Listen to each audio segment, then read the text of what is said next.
Kita lihat hasil bumi habis dikerok, tetapi guys, penghasilannya deras mengalir ke luar negeri. Kenapa bisa terjadi begitu guys? Ada rumor mengatakan ada yang menyediakan kapet merah untuk mereka menyimpan dolar ke luar negeri. Adakah benar cerita itu guys? Bagaimana ceritanya? Ayo kita sama-sama simak video ini. Mari.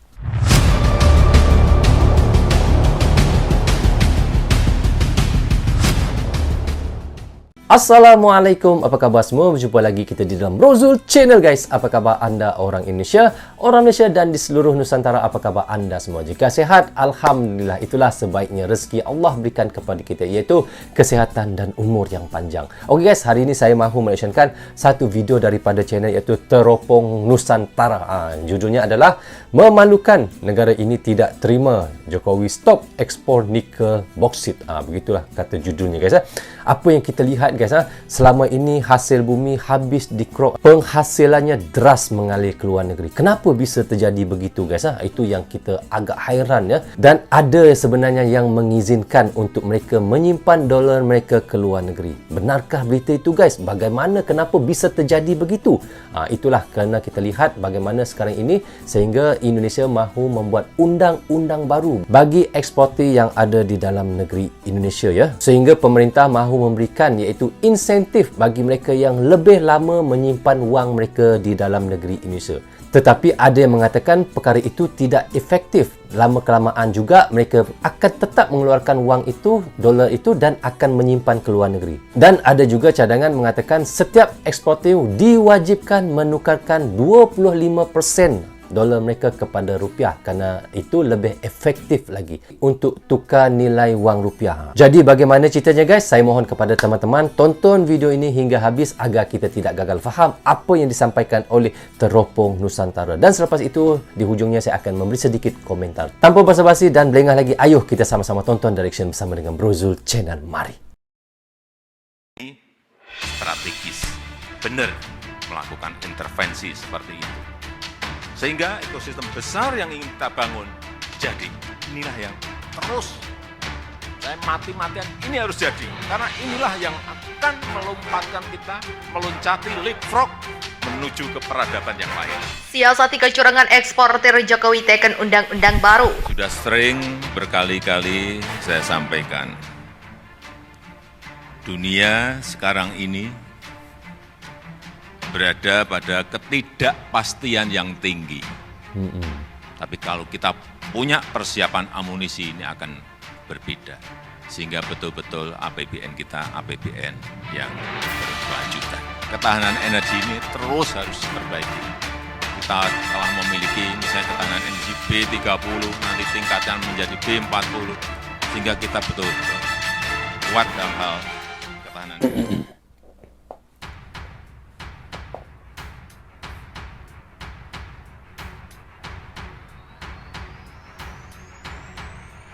Pemimpin negara mana yang tidak murka jika hasil buminya dikeruk tapi penghasilannya mengalir deras ke luar negeri? Tak terkecuali Indonesia, karena di Indonesia banyak eksportir nakal yang membawa kabur dolar dari hasil mengeruk kekayaan alam Indonesia ke luar negeri. Untuk mengatasi hal itu, pemerintah Indonesia menyiapkan undang-undang baru guna menggagalkan langkah eksportir nakal tersebut. Namun rumor yang beredar mengatakan bahwa pemerintah malah menggelar karpet merah untuk mereka, seolah memberikan izin bagi mereka untuk menyimpan dolar hasil ekspor di luar negeri. Apakah benar? Mungkinkah pemerintah Indonesia mendukung eksportir nakal yang membawa kabur dolar ke luar negeri? Pemerintah hingga saat ini belum merilis rincian hasil revisi atas Peraturan Pemerintah Nomor 1 Tahun 2019 tentang divisi hasil ekspor. Adapun pemerintah menjanjikan insentif bagi eksportir yang akan menahan dolarnya lebih lama di dalam negeri. Menko Perekonomian Airlangga Hartarto mengatakan aturan insentif ini masih akan dibahas oleh pemerintah. Dalam hal ini Kementerian Keuangan, namun demikian Airlangga menuturkan insentif ini akan dibuat semenarik mungkin agar dolar ekspor nantinya tidak berpindah ke Singapura. Kementerian Keuangannya akan menyiapkan tentunya insentifnya. Nanti insentif itu sedang kita bahas apakah itu terkait dengan bunga, pendapatan bunga baik itu rupiah ataupun dolar terhadap DHI yang ada di Indonesia, dan kita perlu buat agar ini bersaing dengan Singapura sehingga tidak terbang lagi ke Singapura. Tegas Airlangga kepada media di sela-sela rapat koordinasi nasional penanganan COVID-19 dan pemulihan ekonomi nasional dikutip Senin 30 Januari.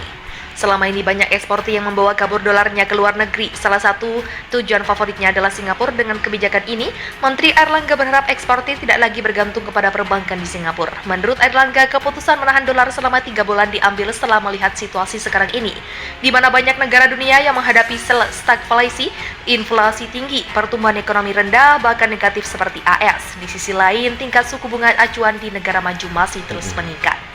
Direktur Eksekutif Segara Institut Peter Abduah mengungkapkan, pemerintah dan Bank Indonesia sebenarnya sudah terlalu lunak terhadap eksportir. Oleh karena itu, dia menilai insentif tidak lagi diperlukan bagi eksportir yang membawa pulang dolarnya, terutama terhadap eksportir pengusaha tambang yang hanya mengeruk kekayaan hasil bumi Indonesia.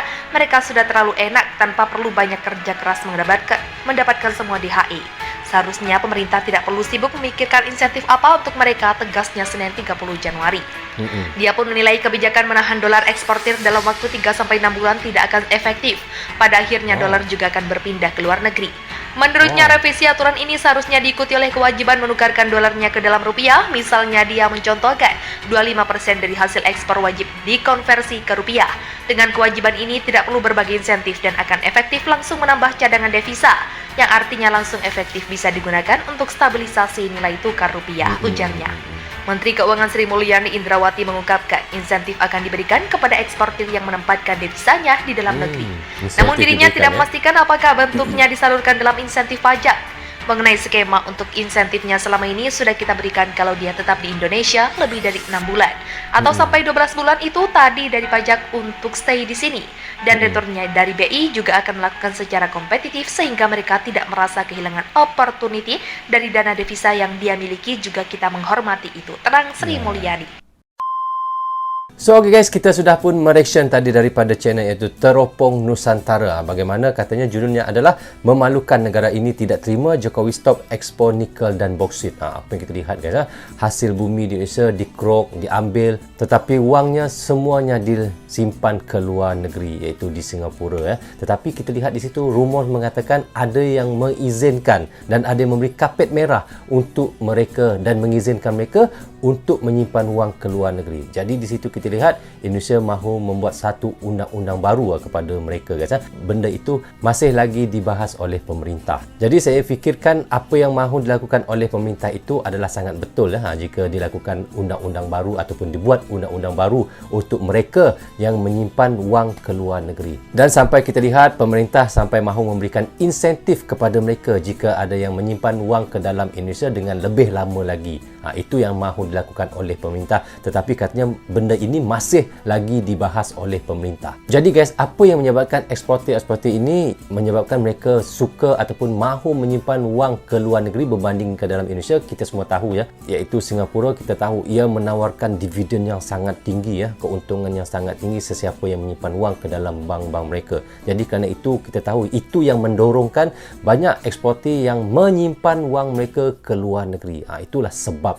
Jadi di sini kita lihat ada yang mengatakan jika wang itu disimpan 3 hingga 6 bulan di Indonesia, tetapi wang itu tetap juga akan dikeluarkan dolarnya dan akan dipindahkan juga ke luar negeri. Dan jadi yang lebih efektif lagi, yang lebih baik sekali, sesiapa eksportir yang ada di dalam negeri Indonesia harusnya hasil eksportir mereka 25% ditukarkan kepada wang rupiah. Kerana itu lebih efektif lagi dan menambah lagi divisa. Dan dengan itu juga kita lihat guys, lebih efektif untuk nilai tukar rupiah. Dan itulah yang lebih baiknya guys, bagi pendapat saya juga.